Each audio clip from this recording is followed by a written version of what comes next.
बिस्मिल्लाहिर्रहमानिर्रहीम। हम लोगों ने जो है वो शुरू करना है यहाँ पे।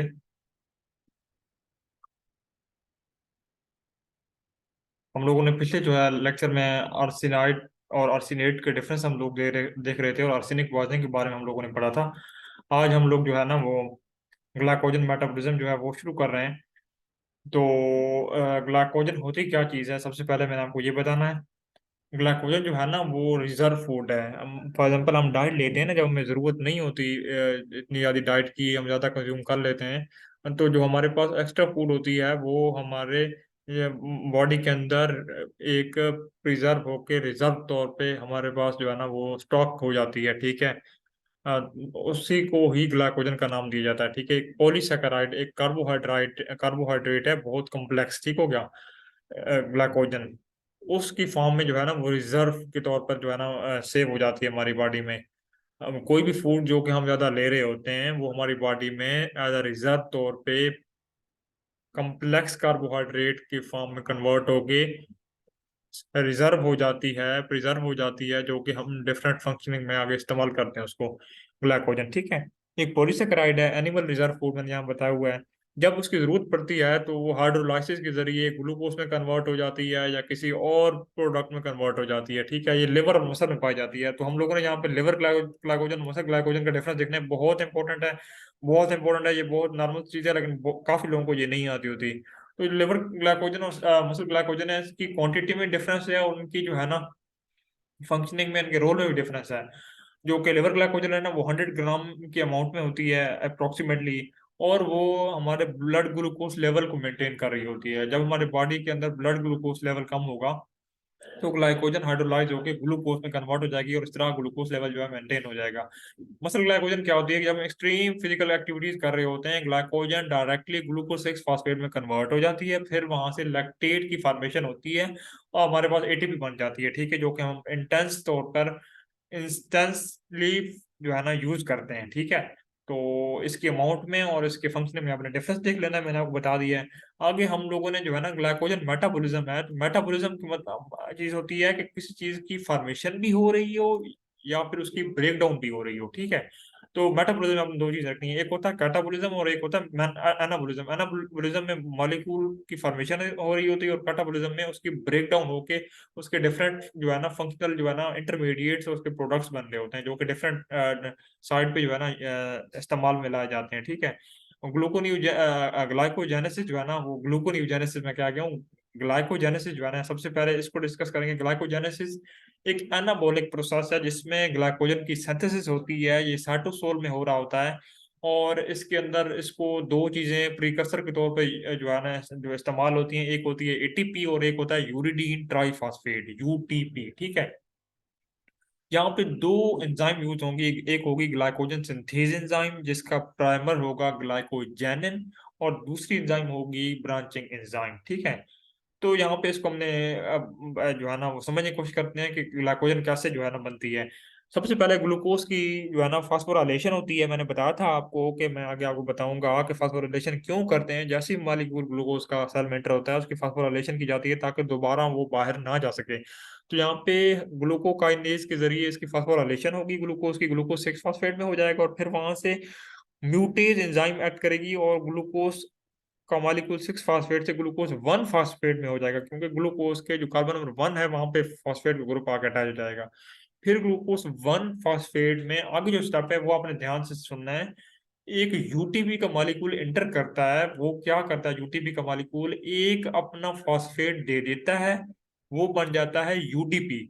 और ग्लूकोज 1 फॉस्फेट भी अपना फॉस्फेट गिरा के बन जाता है ग्लूकोज। अब यूडीपी और ग्लूकोज आपस में अटैच हो जाएंगे, वो बना देंगे यूडीपी ग्लूकोज।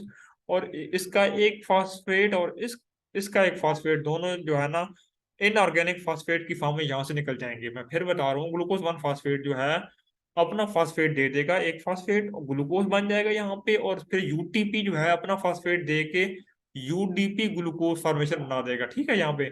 और अब यूडीपी ग्लूकोज जो है यहाँ से ग्लाइकोजन सिंथेज एंजाइम ऐड करती है, यूडीपी यहाँ पे रिलीज हो जाता है बाहर और हमारे पास ग्लाइकोजन की फॉर्मेशन होती है जिसमें लिंकेज होती है अल्फा 1 4। ठीक है।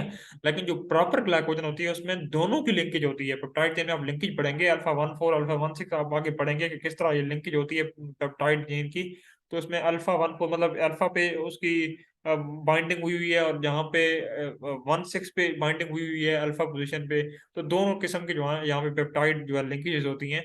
जो प्रॉपर ग्लाइकोजन है उसमें दोनों होती हैं, अल्फा 1 4 अल्फा 1 6, ठीक है। तो यहाँ पे ग्लाइकोजन जो है 1 4 ब्रांचिंग एंजाइम के थ्रू जो है प्रॉपर ग्लाइकोजन में कन्वर्ट हो जाती है।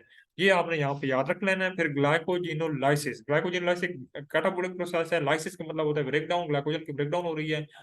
होता यूं है कि इसमें दो एंजाइम यूज होती हैं, एक होता है ग्लाइकोजन फास्फोराइलेज एंजाइम और एक होती है डी ब्रांचिंग एंजाइम। अब जो ग्लाइकोजन है वो क्या करेगा, ग्लाइकोजन के दो मैंने आपको बताए कि फॉर्म हो सकती है, अल्फा 1 4 अल्फा 1 6। अगर 1 4 की कन्वर्जन करनी है तो फिर ग्लाइकोजन फास्फोराइलेज एंजाइम यूज होगा, लेकिन अगर ग्लाइकोजन 1 6 की जो है हम लोगों ने ब्रेक डाउन करनी है तो ग्लूकोसाइडेज एंजाइम यूज होगा। हम जो सपोज कर लेते हैं ग्लाइकोजन 1 4 एंजाइम यूज कर रहे हैं, तो अल्फा 1 4 के लिए ग्लाइकोजन फास्फोराइलेज एंजाइम यूज होगा। ग्लाइकोजन ब्रेक डाउन होके ग्लूकोज 1 फास्फेट में चेंज हो जाएगी, और फिर ग्लूकोज 1 फास्फेट जो है वो ग्लूकोज 6 फास्फेट में चेंज होगा with the help of phosphoglucomutase. Mutase enzyme act करेगी। यहाँ पे ग्लूकोज के 1 कार्बन पे फास्फेट ग्रुप था, यहाँ पे 6 कार्बन पे जो है ना वो फास्फेट ग्रुप अटैच हो जाएगा, एक आइसोमेरिज्म हो जाएगा मॉलिक्यूल के अंदर, और फास्फोग्लूकोम्यूटेज एंजाइम एक्ट करेगी। ये बहुत इंपॉर्टेंट एंजाइम है। What is the function of phosphoglucomutase? It is the function from conversion of glucose 1 phosphate to the glucose 6 phosphate, ठीक है। फिर ग्लूकोज 6 फास्फेट जो है वो ग्लूकोज में ब्रेक डाउन हो जाएगी, या फिर इसकी फ्रुक्टोज 6 फास्फेट में कन्वर्जन हो जाएगी। ग्लूकोज की तो होगी तो हम उसको इस्तेमाल में ला ले लेंगे, और फ्रुक्टोज 6 फास्फेट ग्लाइकोलिसिस में इंटर होके हमारे पास एटीपी प्रोडक्शन और पायरुवेट जो है बना देगा, और वो डिफरेंट जो है ना कार्ब साइकिल और डिफरेंट मेटाबॉलिक पाथवेज के अंदर जो है ना एंटर कर जाएगा। अच्छा, एक चीज जो है वो आप लोगों को मैंने बतानी थी कि regulation of glycolytic pathway, glycolysis की रेगुलेशन कैसे कैसे होती है। तो इसमें 3 स्टेप होते हैं। फर्स्ट स्टेप ये होता है कि ग्लूकोज जैसे ही सेल में एंटर होता है उसकी फास्फोराइलेशन की जाती है, जो कि मैंने बताया आपको ग्लूकोकाइनेज लिवर सेल में, ठीक है। तो यहाँ पे एक फर्स्ट एंजाइम हेक्सोकाइनेज है जो कि इसका रेगुलेटरी एंजाइम है, ठीक है। दूसरे स्टेप में क्या होता है कि फ्रुक्टोज 6 फास्फेट जो है वो फ्रुक्टोज 1 6 फास्फेट में कन्वर्ट हो रही होती है with the help of P F के 1, ठीक है। पी एफ के 1 इसको कहते हैं फास्फोफ्रुक्टोकाइनेज 1 एंजाइम। फास्फोफ्रुक्टोकाइनेज 1 जो है इसको फंक्शनिंग करने के लिए 4 मॉलिक्यूल की जरूरत होती है, एटीपी, सिट्रेट, एएमपी, ठीक है, और फ्रुक्टोज 2 6 बिस फास्फेट की। ये फास्फोफ्रुक्टोकाइनेज 1 का फंक्शन है कि फ्रुक्टोज 6 फास्फेट को फ्रुक्टोज 1 6 बिस्फास्फेट में चेंज कर रहा है। लेकिन कभी कभार fructose 6 phosphate directly with the help of phosphofructokinase 2 PFK 2 directly जो है फ्रुक्टोज 2 6 बिस्फास्फेट बना देता है, जिससे कहते हैं फीड फॉरवर्ड मैकेनिज्म। तो ये तीन जो है वो आपने यहाँ पे जो है ना रेगुलेटरी स्टेप याद करने हैं ग्लाइकोलाइसिस के। तो ये आज का हमारा टॉपिक कंप्लीट हुआ। इसके बाद हमने ग्लूकोनियोजेनेसिस शुरू करना है। तो आपने देख लेना है, इसमें अगर आपको प्रॉब्लम है तो आप जो है पूछ सकते हैं। हमारे चैनल को लाइक कर दें, सब्सक्राइब कर दें और बेल आइकन को प्रेस कर दें। Thank you so much.